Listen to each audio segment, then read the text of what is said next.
HealthWish is a series of conversations about the state of healthcare in New York City's fabulous fifth borough, Staten Island. Our goal is to raise issues, raise awareness, and raise health, because when we raise health, we raise everyone. Hey Staten Island, let's not say goodbye to 2022 until we look at some of the major investments and upgrades SIUH made last year to raise the quality of care available to all Staten Islanders. The hospital's executive director, Dr. Brahim Ardolic, and medical director, Dr. Nicole Berwald, walk us through an amazing year that only sets the stage for better things to come. This is episode 1 of 2. Give it a listen. Hello, I'm Dr. Nicole Berwald, here with my colleague and friend, Dr. Brahim Ardolic. We're really excited to share with you our year in review, the exciting things that Staten Island University Hospital has done in 2022. We're coming from the Staten Island Museum, as you may see our scenery around us, which is really a wonderful place for us to share with you as we reflect on the things of the past year and take in all of these wonderful, beautiful scenes from our island. So Dr. Ardolic, we're going into our new year. We're sitting here at the end of December, thinking about things of your past and anticipating things for the future. I know for me and for many others, that period of reflection, thinking how we did, really is motivating and building for times to come. So I hope that we can really think about what we've been able to bring this year and our hopes for the future. Yeah, thank you to the Staten Island Museum to be in the landscape room and to talking about the medical landscape of Staten Island and to just think about where we're going and where we've been and what that actually means to our future and to our past. So thank you for the opportunity. And while it is a little odd for me being on this side of the camera and actually being the one interviewed instead of interviewing, it is really an amazing opportunity to talk to you about what's going on. Well, I'll try not to grill you too hard, okay. But I think you know this information cold because it's about what we care about most, which is taking care of Staten Islanders. So you mentioned the medical landscape. So let's talk about that. Let's talk about our community, who we serve, how many people, and how we do that, or how we did that last year. When you think about the fact that we started this year in another wave of Omicron, right, where people stopped going out for a while and there was all sorts of things going on in our environment and in our community that were, again, interrupting what we did. We were canceling elective surgeries. We were having to interrupt so much of the care that we actually were performing for our community. And yet we end this year in really a great position, having taken care of over 20,000 surgeries and having been able to take care of 120,000 ED visits and taking care of over 25,000 admitted patients to the hospital.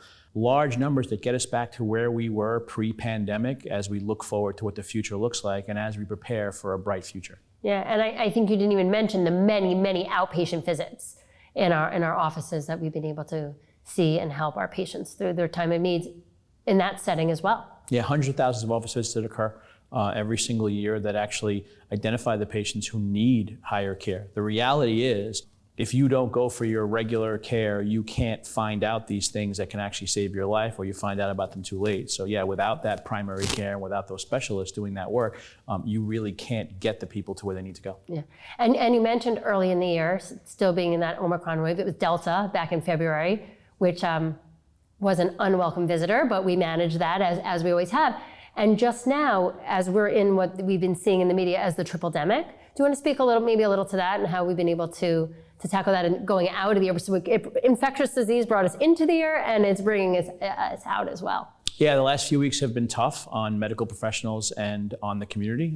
There's been first a big wave of RSV that hit our pediatric population that caused a real influx of patients who needed advanced care. And now we're seeing pretty significant influenza A and some COVID activity that is really all hitting at once. I mean, I know everyone's fond of coming up with these fancy new names for things, but the reality is having 3 pretty significant viruses all hit simultaneously, even if they only affect a few percent of the population, when you triple that up, you put yourself in a place where you have to really make sure that you're protecting your population. And we're doing a great job. And we'd love to see people continue to get vaccinated. We are able to take care of this community, and really the majority of our decisions that we make are around making sure that we can do that. Yeah, it's interesting to me. COVID was a new thing, but 2 years ago, a little more. And we really managed that well. And these other viruses that we're managing, the RSV, the influenza, and others, those are not new to us, but the way we have to tackle them is new with the numbers and our resources, and how we looked at COVID really prepared us for that. So being able to elevate that for the care at the end of this year has been fantastic. But there was also one virus that this year that wasn't so new, but did create new challenges for us. And I'm not sure everyone in our community knows what we did for monkeypox, now known as Mpox. We protect this borough, we protect the people here, and we make sure they have what they need. We had availability for vaccine to monkeypox, which they're now asking us to refer to as Mpox. But I don't say Mpox because I think most people don't even know what that is yet. So I agree. We have to kind of say both until people get used to the new naming. If it's something that's affecting this community, we have to be involved in the solution of what that actually is. And thank goodness this is not a disease that actually typically has advanced illness where they require significant hospital stays, but it doesn't mean we don't take care of that population in the community. We still do. Yeah, and I'm happy to report at the end of this year that Mpox has really decreased in numbers and the need for that has gone. So those are some of the acute, really exciting things we're challenged with over the year. But then we really thought about some of our chronic care needs, and we did a lot and moved the needle, in my opinion, significantly for both cardiac and neurologic or brain health and care, including our new unit. And maybe you just want to let everyone know a bit about that, because I think it's truly impactful now and will continue to be so impactful for the patients that we care for the community of Staten Island. Yeah, the reality is Staten Island continues to age. When you look at any of the projections and you look at where the growing population is, it continues to be in people over the age of 65. As a tertiary care institution, as two hospitals that are providing really the full gamut of care, you have to have a strong basis in heart and brain care. If you don't have that, it's very difficult to actually move forward. Yes, there are so many other incredibly important things. Yeah, this has been a tremendous, really 2 years for us, and we advanced forward even more. And where do you begin, right? Whether it comes from adding the first 19 beds to Staten Island since the 90s, right? So adding 19 inpatient beds to Staten Island and focusing on cardiac care for those brand new beds. We've shrunk so much as a borough in terms of our inpatient bed capacity over the last 3 decades. And to actually reverse that trend, because we need more capacity in this borough to take care of an aging population, it's really great to be an instrument to actually get that to that point. But it wasn't the only thing. Whether you're talking about really dramatically improved health grade scores in cardiology, dramatically improved health grade scores in neurology, great US News and World Report ratings, comprehensive stroke survey. I mean, there's so many things there in heart and brain that we know we can go more into, and the halo effect of continuing to invest in those things and what it means for the rest of the institution is really, really tremendous. Yeah, I mean, I recall thinking back to over 14 years ago when we started working together, understanding that there were approximately 500,000 people who lived on Staten Island, and there still are. Yep. But when we looked at that breakdown of who they were or where we anticipated to go, and just age-wise and even background, where we thought that might be today and what the needs of the community might be, that shifted. And I think this presence for the hospital to have for brain and cardiac care is really meeting the future that we maybe didn't anticipate then, right? Getting us up to where we need to be for the patients we will be caring for in the next decades. Yeah, two of the most telling stats about Staten Island that are incredibly important is the rate at which it's aging. Each group, every decade above 65, the increased rate is actually higher. So 65 to 75 is the only group on Staten Island that actually is growing in size, except 75 to 85 is growing even faster by percentage, and 85 to a bit above is actually growing even faster by percentage. Staten Island has the highest percentage of individuals who are caring for both a parent and a child simultaneously of anywhere in the tri-state area, right? So what does that actually mean? It means you need to provide these services for them conveniently and close to their home, because you really have one generation, whether it be one people or two, that are trying to take care of sometimes 5 or 6 or 8 people, depending on how many grandparents are involved. So you gotta provide these services in your own community if you're going to acknowledge and recognize that fact. I mean, both of us are in the sandwich generation right now, so I think we can relate to that need, and having to be able to do it conveniently is really so helpful for so many people. I know for myself that is the case. So speaking of that and how we do that as an outpatient, do you want to speak to some of our newer outpatient resources, some of the offices, and what we can now offer? We've expanded in outpatient services and will continue to. We've added across the spectrum a tremendous number of primary care physicians all the way through the spectrum of primary specialty and into subspecialists. We are currently in the process of opening up multiple locations throughout the community and addresses to follow. You know, you'll be hearing about this very, very soon, but really what we've seen here and what 2022 has been about is a tremendous planning in outpatient for what we're going to do in 2023.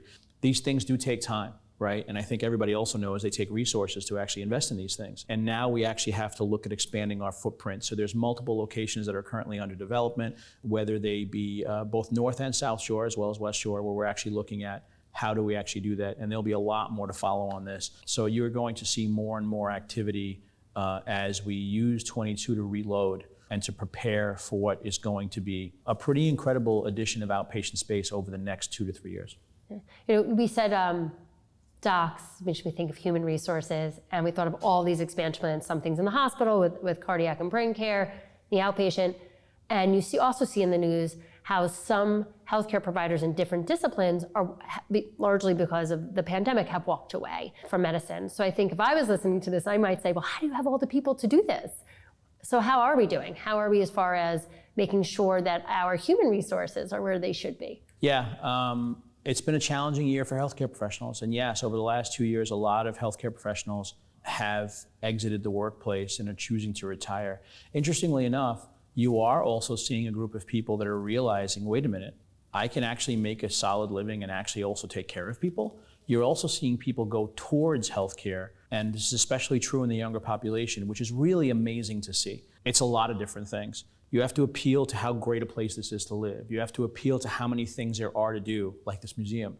You have to go out there and make sure that you're being competitive in every possible way and that this is where you want your career to be, which is why the ethos and like what this hospital means to the community is so incredibly important. That if I hire 4 people, 3 of them are still going to be from Staten Island, right? And live on Staten Island. So you have to continue to lean in on that sense of community and how important that is, and how this is one of the truly special places where you actually get to take care of the people that you live with every single day. You get to take care of your extended family every single day. And yes, that can be a challenge sometimes, but it's also an incredible honor. And I think for me, that's something that I think about all the time, and it's really the focus, and it's worked. We're going to finish the year having hired over 1,200 people into this institution. It's a lot of people. It's a lot of human beings, because when you hire 1,200 people, it's a process. And when you think about the fact that some of our positions have a 6-month training process, you can imagine what actually having 1,200 people come into the organization actually means. It's a little bit crazy, but it's also been wonderful to see all the new faces. And that's where we'll pick up next time. HealthWish wishes to thank our very special guests, Dr. Brahim Ardolic and Dr. Nicole Berwald, as well as our wonderful hosts at the must-see Staten Island Museum. We're very interested in your HealthWish. Contact us at healthwish@northwell.edu. Thanks for joining us. We hope to see you again soon.